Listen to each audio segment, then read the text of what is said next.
Are there tools for nincompoops? Guys like me who fixed 1,000 things, rarely more than once for each one, taking 4 times as long as the professional I could not hire, like the time I replaced the head gasket in the parking lot of the apartment building where I lived. It was a Fiat, fix it again today, a car I could afford because everyone else knew better. I mounted the valves backwards and finding out that it was wrong when the cylinders touched the valves, thankfully hand cranking the engine to test it.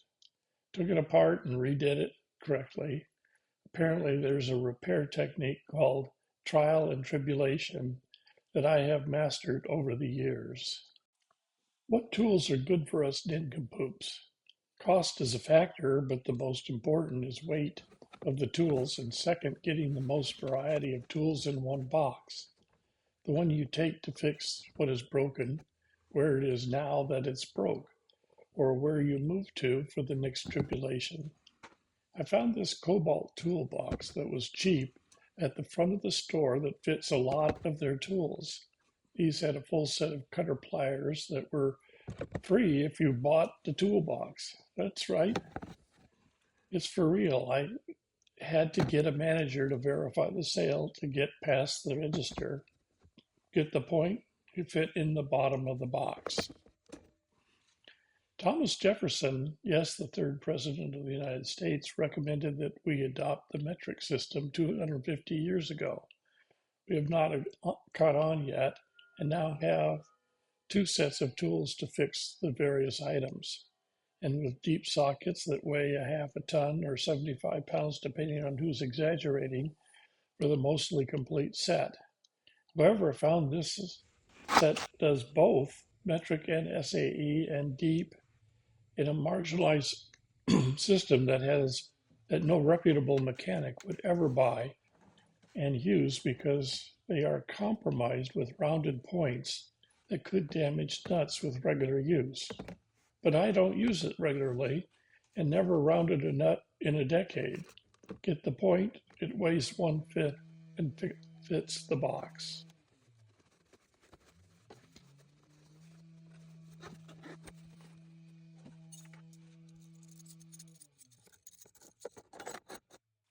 After grabbing the nuts from the outside, you need to screw from the inside. You don't need to avert your eyes, just look at the tray with 5 sizes of flathead screwdrivers that should be banned from worldwide use, and the 5 Phillips head designed to fix that problem, and really small ones. And then the engineers came up with their own ideas how to make screwing better, and then to stop nincompoops from undoing something they were not supposed to.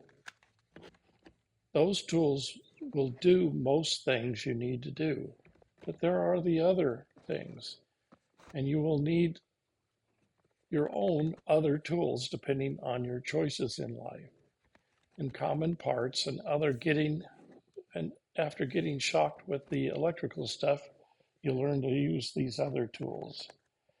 I recommend that teachers of the 8th and 9th grade students put a taser in their toolbox as an example of specialized tools that they will often need and have to have at the ready. Most nincompoops will not need that. So the point I'm making, it's not the best tools, but getting the tools into one box that you carry various places while traveling, organized so you can find the right tool, pick the minimalist tools that provide the most options, and stuff in the freaky stuff unique to you.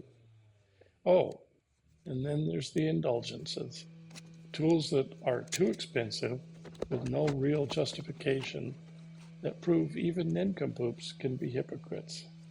But if there's room, then that too. Instead of paying the Pope as was done 400 years ago, we pay 50% more to manufacturers for those indulgences.